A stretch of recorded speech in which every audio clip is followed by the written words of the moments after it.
Bien le bonjour, dans cette courte vidéo, je vais vous montrer comment faire deux types d'animations fort simples à l'aide de PowerPoint d'Office 365. Ces deux animations, c'est l'animation de mouvement et également l'animation de changement de couleur. Donc, dans cette première diapositive, ce que je veux, c'est montrer le trajet de ma molécule de dioxygène dans le cœur, plus précisément du côté gauche du cœur. Donc, je veux qu'après un certain nombre de clics, que ma molécule se déplace, donc sur mon fond d'écran qui est le cœur dans ce cas-ci. Donc, comment je fais ça? Je vais commencer par sélectionner mon objet, que je veux qu'il bouge, celui-ci. Je vais cliquer sur l'onglet Animation. Et ensuite, je vais venir cliquer sur le bouton juste ici. Et je vais venir dans la section Mouvement. Alors, ceux qu'on sert le plus souvent, du moins pour ma part, ce sont lignes, donc pour faire un trajet en ligne droite. Courbe, pour faire vraiment une trajectoire courbe. Tour, je combine et une ligne et une courbe. En fait, deux lignes et une courbe. Mais moi, je vais plutôt y aller avec chemin personnalisé. C'est lui que je préfère employer. Donc, je vais cliquer une première fois sur mon objet. Et ensuite, vous allez avoir une ligne qui apparaît. Cette ligne-là, c'est la trajectoire de mon objet.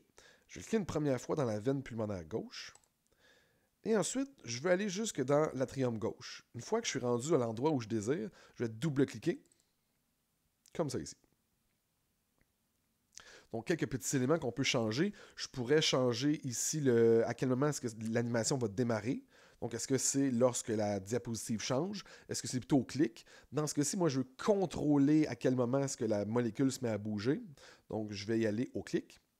La durée, c'est combien de temps que va prendre mon objet pour passer d'une zone à l'autre, donc du point de départ au point d'arrivée.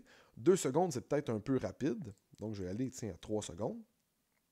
Délai, ça le dit, hein, c'est le temps que, par exemple, je mets une seconde. Une fois que j'ai cliqué, mon objet va commencer à bouger une seconde après le clic. Je ne veux pas de délai dans ce cas-ci, donc je vais mettre ça à 0. D'ailleurs, vous voyez l'animation ici qui apparaît à droite dans le volet animation. Si vous n'avez pas ce volet-là qui apparaît, c'est pas compliqué, vous cliquez sur le bouton volet animation, tout simplement. Donc, je vais rajouter une deuxième animation maintenant où je pars de l'atrium gauche jusqu'au ventricule gauche. Donc, pour rajouter une même animation à l'objet, je vais cliquer sur mon objet, ajouter l'animation. Je vais venir reprendre le chemin personnalisé.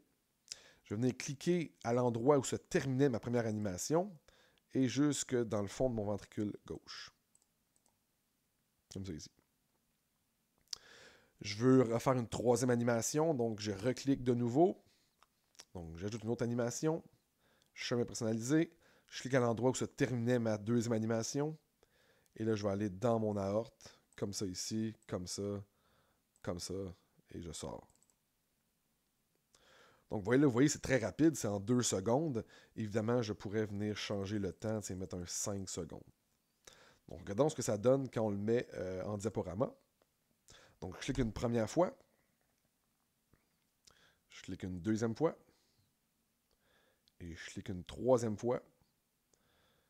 Et voilà. Donc, c'est assez simple. Ça peut agrémenter vos explications lorsque vous employez donc le PowerPoint. Maintenant, en ce qui a trait à l'animation de changement de couleur, voici une circonstance où je pose une question et j'ai 3 réponses possibles. Donc, je me suis créé 3 objets, 3 zones de texte. Présentement, ils sont en gris. Ce que je veux, c'est que lorsque je pose la question et je veux que la réponse s'affiche, je veux que la bonne réponse apparaisse en vert et que les 2 mauvaises réponses apparaissent en rouge. Donc, comment je vais faire ça? Je vais commencer par ajouter une animation aux 3 objets simultanément. Donc, je vais venir cliquer sur mon premier objet en appuyant sur Shift, donc majuscule. Je vais venir sélectionner les 2 autres. Ensuite, je vais aller dans le volet animation et je vais aller ici dans la zone accentuation. Je vais aller dans couleur de remplissage, comme ça ici. Bon, là, vous voyez présentement que les 3 là, ont la même couleur, c'est-à-dire un dégradé qui va du gris vers le orange. C'est pas ça que je souhaite. Moi, je souhaite qu'il y ait des couleurs différentes. Donc, je vais commencer par sélectionner ma bonne réponse, c'est-à-dire le rouge. Je vais venir double-cliquer ici dans mon volet animation sur mon objet. Cliquer sur l'onglet Effets et ensuite venir changer la couleur de remplissage. Je vais le mettre en vert, c'est la bonne réponse. Présentement, vous voyez, j'ai un dégradé, donc qui se déroule en certain temps, en 2 secondes. Moi, je vais plutôt y aller avec une couleur pleine, je ne veux pas de dégradé, comme ceci. Donc, j'ai changé le style. Je vais faire la même chose avec les deux autres. Donc, pour aller plus vite, je pourrais sélectionner les deux, comme ça ici. Venir double-cliquer. Et ensuite faire la même chose, mais en couleur rouge cette fois-ci, parce que c'est la mauvaise réponse. Encore une fois, le style plein, comme ça ici. Et vous voyez donc, les deux sont en rouge. Donc, on va aller voir si ça fonctionne. Donc, quelle est la couleur du sang humain? Je pose la question à mon auditoire. Évidemment, la réponse, c'est rouge. Je clique une fois. Et voilà. Donc, la bonne réponse est apparue en vert et les deux mauvaises réponses sont apparues en rouge. Donc, j'ai des animations qui sont plutôt simples, mais qui pourraient agrémenter, être fort utiles donc à vos présentations PowerPoint.